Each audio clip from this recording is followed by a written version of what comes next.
Hello, ẹ káàárọ̀, ẹ káàsán, ẹ káalẹ́ o, according to the time tí mo bá dé bá yín. Èmi ọmọ yín olólùfẹ́ yín Lédìkẹ́ ìfẹ́ Olúwaṣòwò tó ti gbédè o. Mo kí gbogbo ẹ̀yin ọmọ kan ilẹ̀ Yorùbá tẹ́ dúró tán.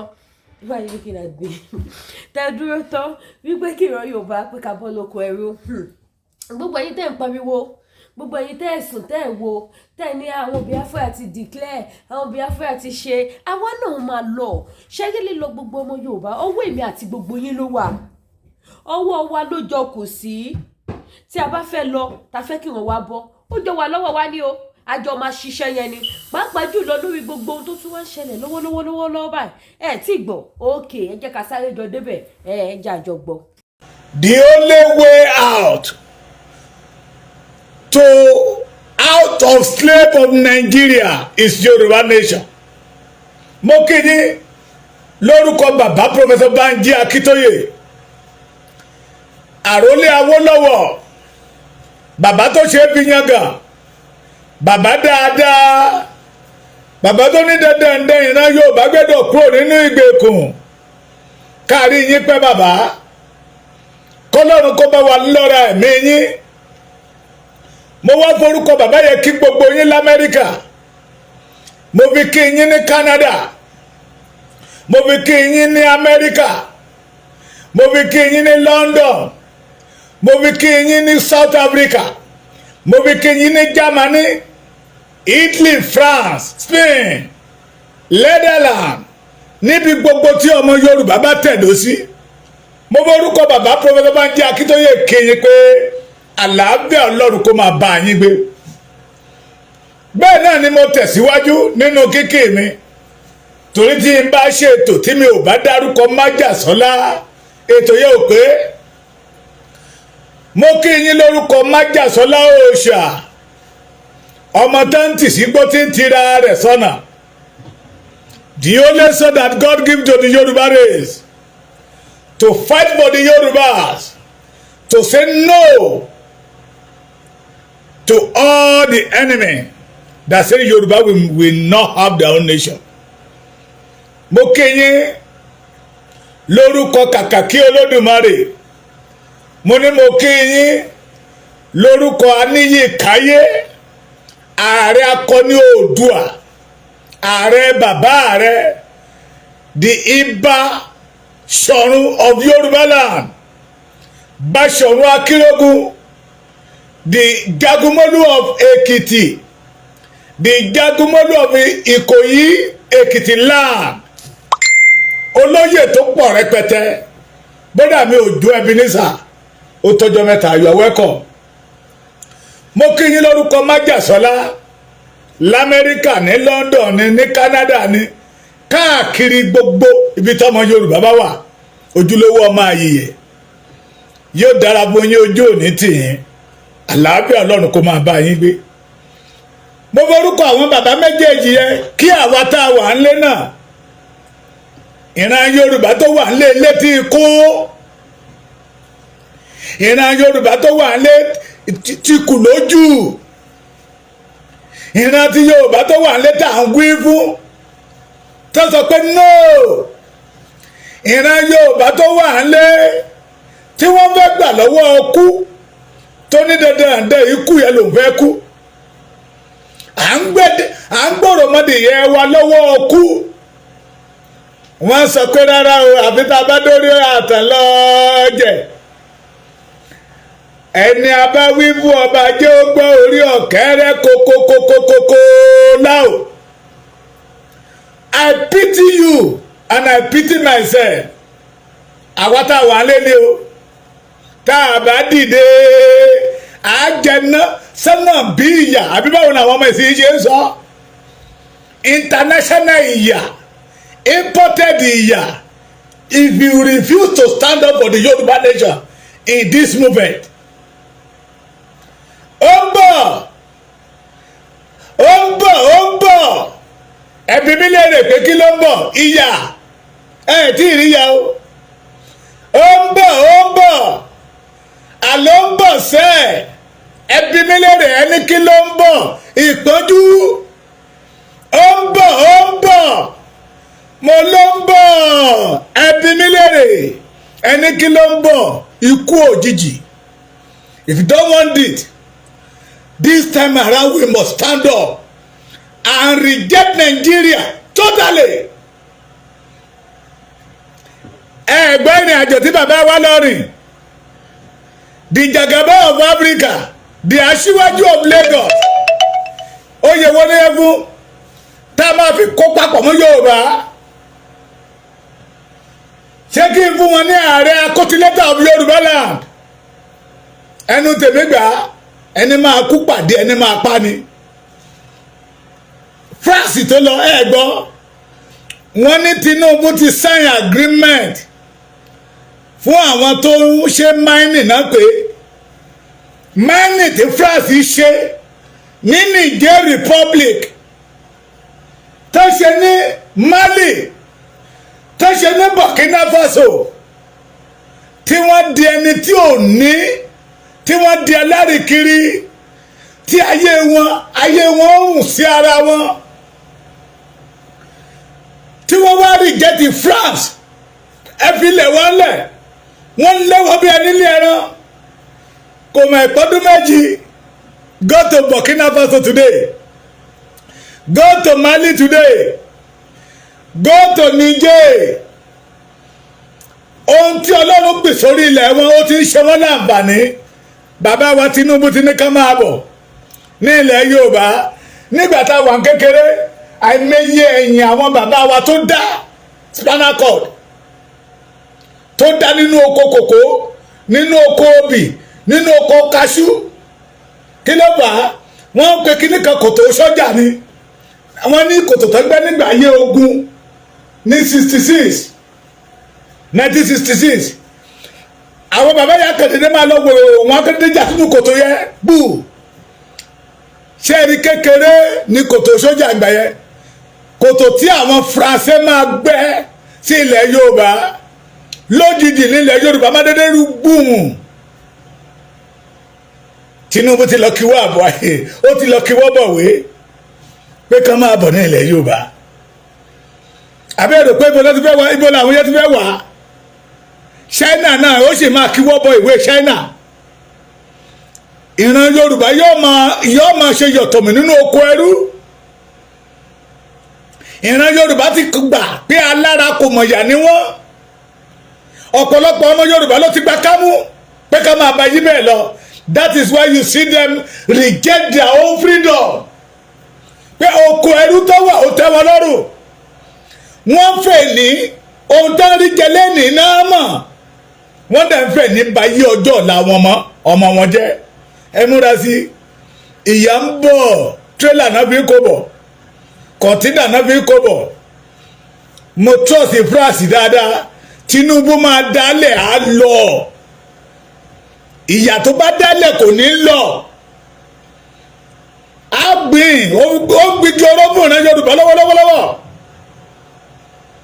ṣẹ́jẹ̀ wá ni kì í ṣẹjọ́ bàbá Tinubu ṣebí àwọn tó sọ fún ni pé these people we are not one these people ìrísí wa ìwọṣọ wa àṣà wa kò jọra wọn èdè wa kò jọra wọn àwọn kan dẹ̀ sọ wípé elele one Nigeria one nation àwa dẹ̀ ń tẹ̀lé wọn lẹ́yìn wọ́n ti wá rí wa pé gọ̀ǹgọ̀sù odi ìdá rẹ̀ àṣé bí àti gbọ́tọ́ náà láàgọ̀tó gọ̀ǹgọ̀sù odi ìdá rẹ̀ bí àti gbọ́tọ́ náà láàgọ̀tó lórí fídíò kan ó mà ṣe o tó bá kó Yorùbá pé ọgbọ́n ń bẹ ìmọ̀ ń bẹ wọ́n ń tàn wá ní àwa lágọ̀jù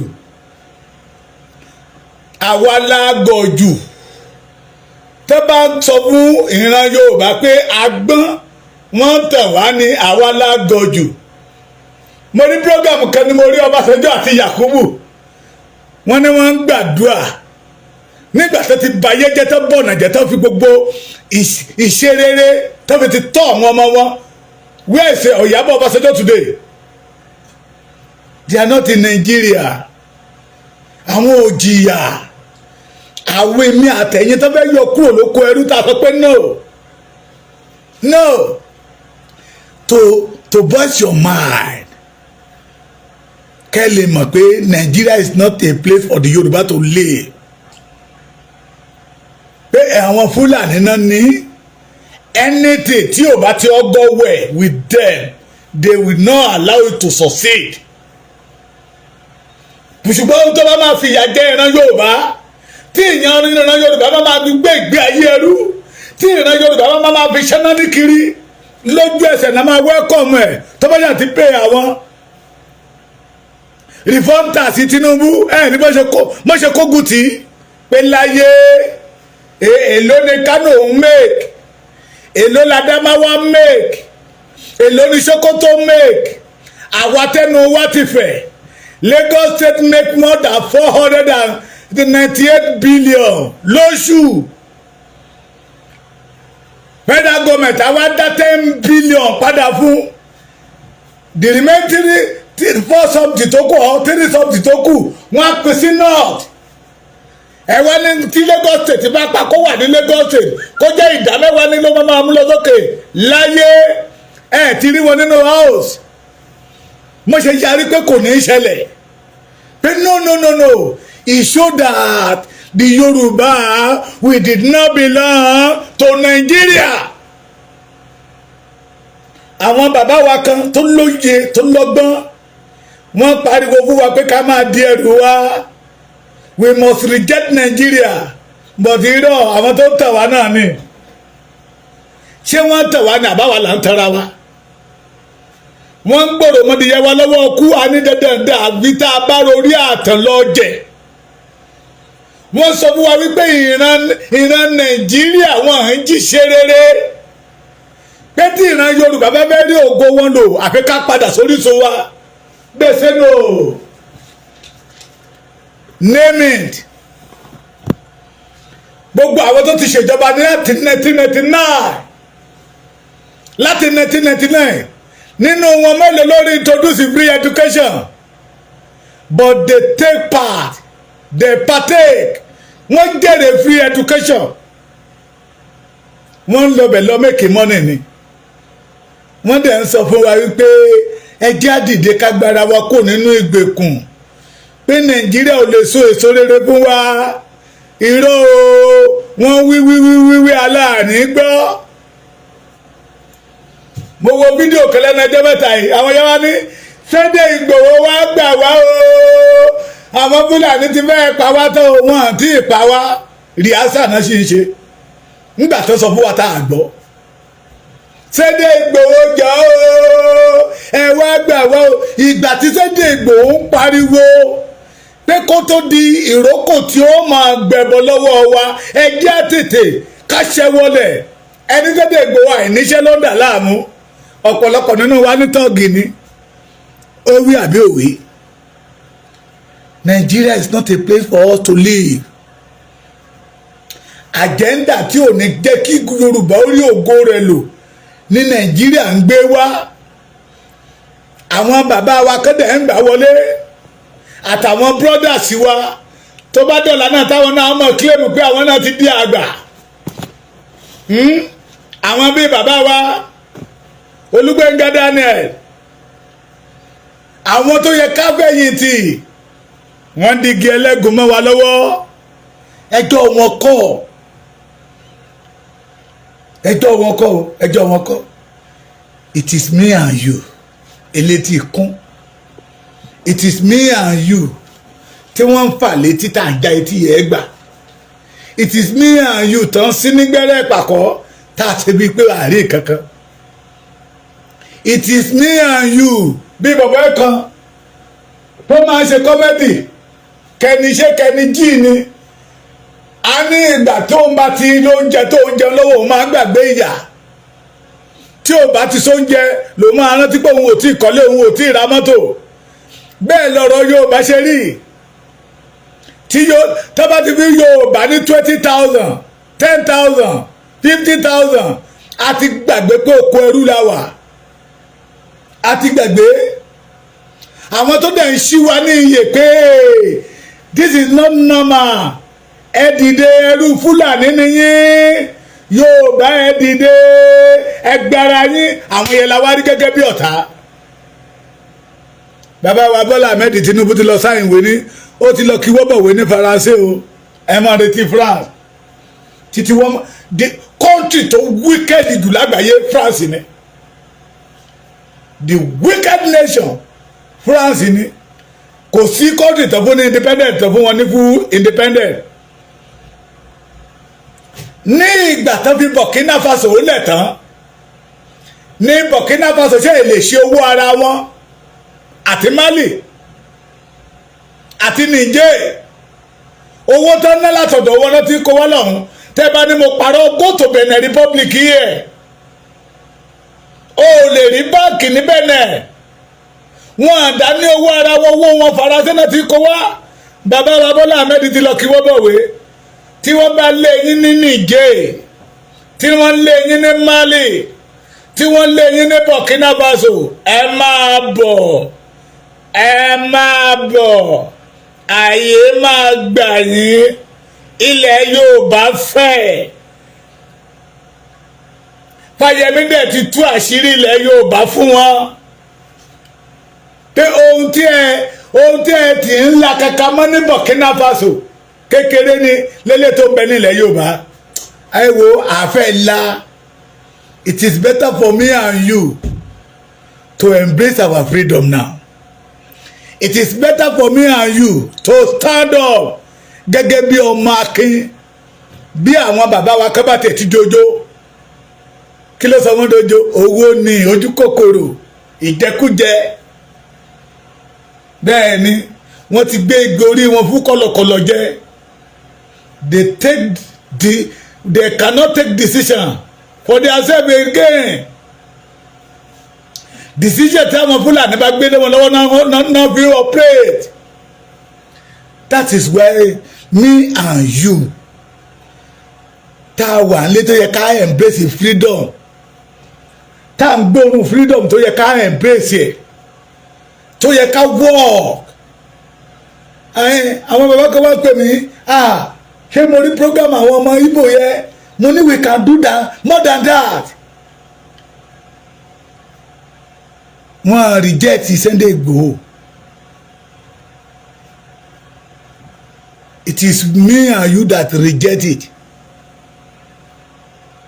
Àwọn tó wà ń lo òyìnbó tí ìyà ò jẹ wọ́n mọ pàtàkì rírì iṣẹ́ tí Sunday ọmọdé Yẹmọ Igboho ṣàṣe wọ́n à sí nínú ilé o àwọn kan náà ń jí gbé o àwa tó ń jí gbé ńlẹ̀ gangan we see Sunday Igboho as a thug. Fúlàní tó máa kọ́ wa lọ́gbọ́n wọn kó wọn wọlé àwa tá a wà ní bọ́dà Kogi bọ́dà Kwara State tá a rí wọn bọ́ síbi tẹ́lẹ̀ àyè ṣe ń wọlé làwọn mọ̀ pé iná ti ràn iná ràn ó kọ́ ọmọ tí ó tọwọ́ bẹ̀rù iná ràn tí ń ràn Fúlàní bá ràn tán ẹ mọ̀ pé yes ẹni awí fún ọba jẹ́ ògbọ́n ni. This is time for me and you ọmọ akínní wa ẹjẹ́ dìde ẹjẹ́ agbára wa Yorùbá nation it is only way out ọ̀nà àbáyọ kan tó kù fún ìran Yorùbá nìyẹn òun náà ni Yorùbá nation orílẹ̀-èdè wa. We must be independent. Orin tó yẹ kí gbogbo wa máa kọ́ nìyẹn. No PDP. Àìsàn náà jẹ́ nínú ayé Yorùbá. Àjàkálẹ̀ àrùn náà jẹ́. Not APC. Ìgbóná náà jẹ́. AD ni APC jẹ́ ní ilẹ̀ Yorùbá. They cannot solve our problem. Instead of them to solve the problem, wọ́n pakún ẹrù wa ní. The only solution, the only way out is Yoruba to be independent nation. We must get up and fight for our freedom. Ẹni bá fẹ́ ní ọjọ́ ọ̀la. Mo ṣe program kan bàbá kan wá pè mí. Ìwọ ọmọ bẹnu gbọ́rọ̀ yìí. Ìwọ ọmọ kìíní kan níbi kan yìí. ó ní àwọn àgbà kan wọ́n fi ọjọ́ alẹ́ wọn wọ́n fi ń bayé àwọn ọjọ́ alẹ́ wọn wọ́n fi ń ba òwúrọ̀ àwọn akẹjẹ́. Ṣé kò rí bẹ́ẹ̀ ni? Ṣé àwọn Awólọ́wọ̀ fi ọjọ́ alẹ́ títí wọn ṣé wọ́n fi bayé títí yín jẹ́ sà? Àtàárọ̀ Awólọ́wọ̀ àtọ̀sán àti ìrọ̀lẹ́ tí ó fi di alẹ́ Awólọ́wọ̀ fi sìn yín ní sà, kẹ́yìn lè rílé ayé gbé, káwa tó ń bọ̀ lẹ́yìn yín káwa náà lè rílé ayé gbé. Ṣùgbọ́n ìlú yìí lórí yín, orí ṣẹ́ẹ̀ orin adùn tó ṣe é jó sí tó fún ìyàn lọ́kàn balẹ̀ làwọn Awólọ́wọ̀ Adékúnlé Ajáṣe kọ fún yín. Orin ìgbóná, orin ikú, orin ìdààmú àti ìlú ìpọ́njú lẹ lù fáwájò. Mo ní sà ẹ lórí ọ̀fẹ́ freedom education abẹ́ ẹ̀jẹ̀ nínú ẹ̀. Ó ní yes àwọn gbẹ nínú freedom education, you know, ẹ má kọ̀pí ayé ìgbà Awólọ́wọ̀ sí ayé ìsìn. Mo ní ìsókè ohun tó ń dùn yẹn ṣe ló yẹ kó máa padà sẹ́yìn, kó máa bàjẹ́ sí, àbóyẹ kó máa lọ síwájú sà. Tá a gbọ́ nínú ìtàn pé ìran Yorùbá o, ògo adúláwọ̀ o, ìmọ́lẹ̀ adúláwọ̀ ò ń já orílẹ̀-èdè British tó kó wa lẹ́rú, à ń yá wọn lówó. Faransé tí ó fẹ́ máa kó ọrọ̀ ajé wa yìí tá máa bẹ̀rẹ̀ bí January náà bẹ̀rẹ̀ àwọn bó ṣe lé wọn ní Benin Republic, ní Mali, ní Burkina Faso, ní Niger, ara kan France. Bí Tinubu ṣe fún wọn lórí ọ̀fẹ́ bí gbàrà January náà máa bẹ̀rẹ̀ tá bẹ̀rẹ̀ sí iṣẹ́ yìí lójú dọ́sìn.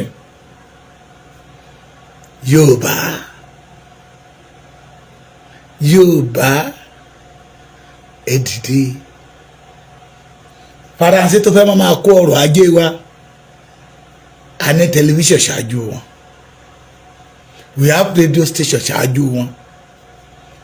Lónìí bàbá wa Tinubu má ti lọ sáyẹn MOU àbí kí lẹ́yìn pé kí ni mí ní MOU? Ṣé borrow me money ni? Ti mọ̀ kankan. It is better for us to embrace our freedom now. It is better for us to embrace our freedom. Ká ná gbogbo ara wa, gbogbo energy wa lé lórí pé no, ẹ̀yin bàbá ẹ̀ má falẹ̀ ẹ̀yin báyé wa jẹ́ mọ́. Ẹ má falẹ̀ ẹ̀yin báyé wa jẹ́, ẹ dìde. Ẹ̀yin ọmọ Yorùbá ẹ dìde. Àwa tó wà nílé ẹ dìde. Dùgbẹ̀dùgbẹ̀ tó mì lókè yẹ má jẹ́ kó jálé wa lórí, ẹ dìde. Kò yẹ kí ìpọ́njú kó máa jà nínú ayé wa. The former ambassador to Nigeria, Canadian ambassador, Water Carity, ó ní nínú gbogbo Africa country kò yẹ kí ìran Yorùbá nígbà tó délẹ̀ Yorùbá ó lóun dé Ilé Ifẹ̀, òun dé Oǹdó, bó ṣe ń sọ ní ọ̀rọ̀ ẹni yẹn ó ti pẹ́ o bí i 1991 òun dé Oǹdó, from Oǹdó to Ọ̀wọ̀, ó wọ́n ń dárúkọ àwọn ìlú yẹn back to Ìbàdàn, Abẹ́òkúta, Ìjẹ̀bú Igbó, ó ń dárúkọ ẹ̀ Òṣogbo, Ògbómọ̀ṣọ́. Ó ní Yorùbá ò yẹ kó sí nínú poor nations, but àwa la poor jù lẹ́ni. We produce billionaire, but àárí ìfẹ́ tiwọn. The billionaire that we the Yorùbá tá à ń produce, àwọn gan ló ń tì wá wọnú oko ẹrú. Bí Yorùbá bá ń bàjẹ́ lọ kò kàn wọ́n. Àwa tó ń dẹ̀ ń ba ayé wa jẹ́ tó yẹ ká jára wa gbà lọ́wọ́ wọn, we say no. Ọ̀pá ní ẹ̀yin tẹ́ pariwo Yorùbá lẹ́sẹ̀ yẹ bàbá Èkìtì àìníṣẹ́ ló ń dà láàmú, ẹ jẹ́ lọ wá ṣẹ̀ṣẹ̀ èyí tó ti ṣe látijọ́ yìí kí ló mú bọ̀? Fúlàní náà ló ń ṣiṣẹ́ fún. Eléyìí tó máa fi mọ̀ pé ní oko Fúlàní, oko ẹrú Fúlàní lèmi àtìrẹ́jọ wà. Ṣé rí tax reform bill tí Tinubu gbé jáde síta, ẹni bá lọ́gbọ́n rí á gbọ́ pé lóòótọ́ the Yoruba, we did not belong to Nigeria. Owó tán pa l'Ékòó, tán pa l'Ondo, tán pa l'Ògùn state, kí má wá sọ ti Ọ̀ṣun, t'Èkìtì, ti Kwara, ti ìlú olótùkù. Ó cover gbogbo owó tán pa ní Ọ̀yọ́ lásán, ó cover gbogbo owó tí 19 state ní nọ́ọ̀tì tán pa, ó cover ẹ̀ tó tún ṣẹ́kù. Ẹ lọ wo àwọn tó bá ń gba allocation, ta ló ń gbà jù? Àwọn ni àwọn lọ́rọ̀ ajé Nàìjíríà ń bẹ lọ́wọ́ wọn. Public náà ti sọ fún wa pé they own Nigeria. Nigeria belong to them. Nigeria is not a nation. Ẹ̀yin ọmọ Yorùbá ẹ jí, ẹ jẹ́ agbára wa. We need our freedom. Ayé generation yìí tọ́lọ́mbà fún wa ṣe. Ṣùgbọ́n ẹja náà ti generation tó ń bọ̀ lẹ́yìn wa. Bàbá kan ní bàbá Èkìtì wẹ́ẹ̀ tó fi sọ wípé Yorùbá ló produce yahoo boy jù lánàá population tó pọ̀ jù mẹ́. Mo ní bàbá ẹ wojú ọbẹ̀ kẹ́ ẹ mú yàn. Ẹ wojú ọbẹ̀ kẹ́ ẹ mú yàn. The great olóṣó Yorùbá ló pọ̀ jù mẹ́. Ukọ̀ tẹ́mẹ́dẹ̀ ní ọmọ tó ń forí adé sìngbà káàkiri àgbáyé Yorùbá ní. This is time for the Yoruba people to wake up. Àwa tá a wà lé alẹ́nilẹ́yìn ẹ̀jẹ̀ àpọ̀bọ̀, bájábá lẹ́nilẹ́yìn àpọ̀bọ̀, àwa lẹ́nilẹ́yìn ẹ̀jẹ̀ àpà ọ̀bọ̀, alẹ́nilẹ́yìn ẹ̀jẹ̀ agbára wa. Let us put end to Nigeria. Má gbé nígbà tí Nàìjíríà bá gbá màmá ẹ lórí kó tó mọ̀ pé Nàìjíríà yìí ṣe ibi ìrọ̀rùn láti gbé. Má dúró nígbà tí Nàìjíríà bá gbẹ̀mí ẹni tó ṣe pàtàkì sí ẹ kó tó mọ̀ pé ilé ikú, ilé àrùn ní Nàìjíríà. Ọlọ́run mọ̀ nípa Nàìjíríà o. Ọlọ́run mọ̀ nípa Nàìjíríà. Wọ́n gbé èèyàn kan lẹ́nu ọjọ́ mẹ́ta ìwé wọn pariwo, wọ́n ní kó lọ mú 100 million wá ní. Ìjọ tó ti ń gbé ẹ̀rí kẹgbọ́mọ gọ́vnà, ẹ̀rí kẹgbọ́mọ rẹ́ẹ̀pù kan, ẹ̀rí kẹgbọ́mọ senators. Wọ́n à ní gbé wọn. Àwa tí ò jẹ́ kankan tá a dẹ̀ ní ká gbára wa kó nínú ìgbèkùn tó jẹ́ ẹ̀tàn PDP, ẹ̀tàn APC là ń tẹ̀lé kiri. I pity you. I pity you. Ẹjá dìde kágbára wa káwa náà lè rí ayé gbé. Ẹjá dìde. Nígbà táwọn Burkina Faso tó gbára wọn, bí Nàìjíríà ṣe pera wọn ní Giant of Africa kán lọ yájú sí Burkina Faso, wọn á jẹ tán náà bí ìyàwálé. Gbogbo tó yẹ kí orílẹ̀-èdè yẹn ti ṣe over 60 years tí wọ́n ò ṣe, ọdún méjì péré lélẹ́ẹ̀mí débẹ̀ tó fi ń ṣe, torí pé wọ́n bọ́ kò nínú ìgbèkùn ni. Adìyẹ tó bá wà nínú kéèjì òun rí àràdá. Ẹ mọ̀ pé adìyẹ náà máa ń yẹ̀gẹ̀, ṣùgbọ́n tó bá wà nínú kéèjì kò ní rí àràdá. We the Yoruba, we are in cage. Òun ni ò jẹ́ kí á rí àrà wa dá. Òun ló ní jẹ́ orí àpèsè wa tá a fi ń sin ẹrú káàkiri gbogbo àgbáyé. This is time for me and you to say no to Nigeria. Ẹ já dìde o. Kò sẹ́ni tó máa wá gbà wá, àwa la máa gbára wa. Kò sẹ́ni ẹnu ẹni lẹ́ni fi kọ́ méje. Àwọn tí àwọn bàbá Tinubu bá láwọn rìtáyà tán, wọ́n ti bíìdì àwọn talk tó máa take over lẹ́yìn wọn. Àwọn notorious armed robbers tí wọ́n láàánú ọmọ Yorùbá, tí ìfẹ́ Yorùbá ò sí lọ́kàn wọn. Wọ́n dẹ̀ máa forúkọ Yorùbá gba national cake yẹ. àwa ó dẹ̀ máa jìyà ká má bàa jìyà ẹja tètè yá má jìyà lọ́fà kò yẹ ká lẹ́ni nímọ̀sán ká máa mú kíkan alẹ́ni nímọ̀sán àmú kíkan lọ́wọ́lọ́wọ́ àmọ́ lẹ́ni nídìí òrò àròrò jẹ tá a bá fẹ́ rí òrò jẹ let us stand up and fight for our freedom. The Yoruba race, we must be independent.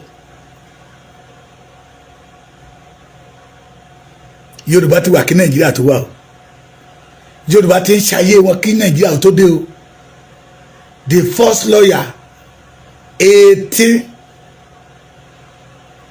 century 1855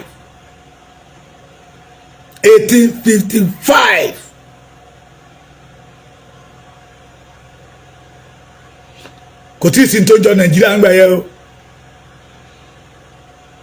lèmi fi sọ wípé ọmọ Yorùbá tó bá ń pera ẹ̀ lọ́mọ Nàìjíríà ọmọ àlè ni tó fọwọ́ òsì júwe lé bàbá ẹ̀ our forefather they are not in Nigeria wọ́n kàn mọ̀ọ́mọ̀ kéèjì Yorùbá ni wọ́n kéèjì wa sójú kankan má bàa rí ara wa dá this is time to break that cage kéèjì yẹn náà ní Nàìjíríà Yorùbá tó wà ńlé tẹ́ ẹ wà lẹ́kọ̀ọ́ tẹ́ ẹ wà lógùn tẹ́ ẹ wà lọ́yọ̀ọ́ tẹ́ ẹ wà lọ́ṣun tẹ́ ẹ wà lóńdó lẹ́kìtì ní Kogi tó fi dé Kwara ẹ̀yìn gómìnà ẹja bírèkì kéèjì ẹ Nàìjíríà ni káwa náà lè rí ilé ayé gbé Ọlọ́run gbogbo Ọlọ́run ò dá wa dá kò dá wa dá ya o Nàìjíríà ní fìyà jọmọ aládé o Ọlọ́run ò dá wa pẹ̀lú ìyà o Nàìjíríà ní fìyà jọmọlúàbí wa o this is time to break that cage kí ni kéjọ Nàìjíríà ní ò jẹ́ kárí àràdá ṣéènì tó so wá mọ́lẹ̀ Nàìjíríà ní agbẹ́dọ̀já odi tán mọ tí ò jẹ́ kí Yorùbá orí ọ̀nà lọ agbẹ́dọ̀bíwó èmi àtiwọ́ náà ni Yorùbá ní ilé la ti ń kó ẹ̀ṣọ́ ròde let us reject PDP APC Labour wọn ò ní nǹkan rere the majority of them all of them they are notorious kidnappers àwọn òjìyàn gbé omi ò ní parọ́ mọ́ wọn o ògo wa náà ń jí gbé ògo wa náà ń jí gbé ògo wa náà ń jí gbé they are kidnapper òun lè kó fi ké bí eku òun ni tọ́mọ ọmọ yunifásitì àjáde tó tá padà lọ kọ́ wẹ́dà ògo wa náà ń jí gbé we must say no to them. ẹja padà sórísun tó ń sun free education àlàáfíà ìfọ̀kànbalẹ̀ nígbà yà wọn bàbá wa àkókò rèé to reject bad leader in Yorùbá land àmọ́ àwọn tó fẹ́ wa àfi tá a bá fẹ́ parọ́ tọ́ra wa jẹ́ àmọ́ àwọn tí ò fẹ́ wa tó jẹ́ pé mentality tó ń gbè sọ́kàn àwọn èèyàn ni pé Yorùbá ò ṣeé jà fún Yorùbá ò ṣeé jà fún Yorùbá ò ṣeé nu ẹnu fún ìgbà táwọn kan dẹ̀ dìde pé àwọn rẹ́dì láti jà fún Yorùbá àwọn rẹ́dì láti nu ẹnu fún Yorùbá wọ́n gbógun dé wọ́n gbọ́ tẹ̀dé àmọ́ àwọn tó fẹ́rẹ̀ wà àdẹ̀mọ́ àwọn tí ò fẹ́ wà let me tell you today anybody tó bá mention PDP APC létí yín ìkànnì tí ò lè dúró ká gba orílẹ̀ tí ò lè jà fún orílẹ̀-èdè wa ká tẹ̀ gba orílẹ̀-èdè ó tọ́kọ́ tó máa ṣe òṣèlú kọ́ lélẹ̀ tó ń ṣe ń bíbà yìí ọ̀rọ̀ àlú làwọn Nàìjíríà yìí ṣe abàlújẹ́ tí ń ba yé aláyé jẹ́ tẹ́ bá ń gbọ́ jálé onílé bíbo tiẹ̀ mọ́lẹ̀ àwọn ni adẹ̀ lórí ọ̀fẹ́ o àwọn ọmọ Yorùbá Ọlọ́run ò dẹ̀ fìyà èèyàn jẹ wá o àwa là ń fi ìyà jẹra wa. We can do it. Mímọ́ tó ń bà wá lẹ́rù, ìbẹ̀rù tí àwọn Fúlàní gbé sí wa lọ́kàn, ìbẹ̀rù tó ń gbé sí àwọn bàbá wa lọ́kàn, mẹ́tọ̀dù tó fi win ní heart àwọn bàbá wa, tí àwọn bàbá wa fi di gbẹ̀wù dání mọ́ wọn lọ́wọ́. This is time for me and you to say no to that system anymore. Let us break Nigeria. Ká lè rí ògo lò. Yoruba nation, the only way out. Yoruba nation, orílẹ̀-èdè mi must be independent.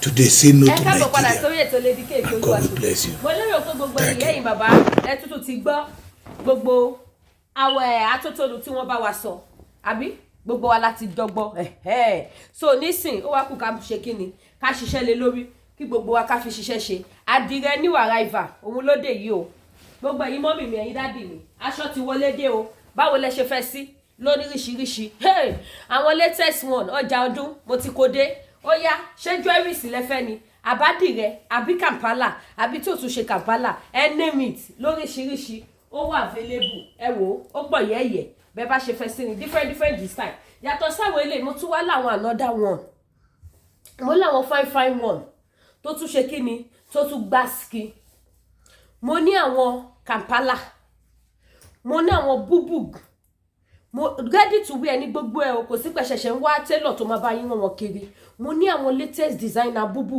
àwọn búbù tó gbá ski tó mú yes now ẹ tún wọlé look at this ready to wear mo sọ fún yín pé ó pọ̀ yẹ́yẹ́ mo ní wọn lóríṣiríṣi ọlá pé mò ń kanjú ni tí bá ti dé àwa ṣe live show ẹ wọlé báyìí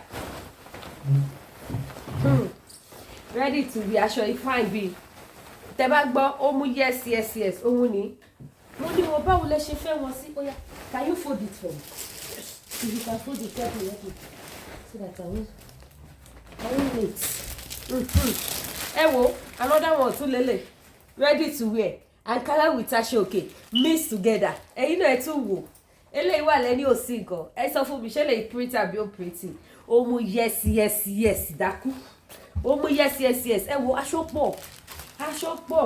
pọ̀ ó pọ̀ yẹ́yẹ́ lè báyìí sìn ready to wear ni kò sí pé ẹ̀ṣẹ̀ ń wá tailor tó máa rẹ̀ ṣẹ̀ báyìí ran kò sí yẹn mi ìfẹ́ tutọ́ ẹ pé mo ní wọn bá mi fòdè ṣẹ́tìrí I have different colour different design tó bá jẹ́ ìtọ́kọ̀ ọ̀rọ̀ afáṣọ́ọ̀kè síwájú ẹ̀ tó fi ṣe ni tó bá jẹ́ tó fi design wọn àti two pocket ẹ̀ báwo lẹ ṣe fẹ́ sí lóríṣiríṣi ó yá fold it thank you dear lóríṣiríṣi that's the air time another one tún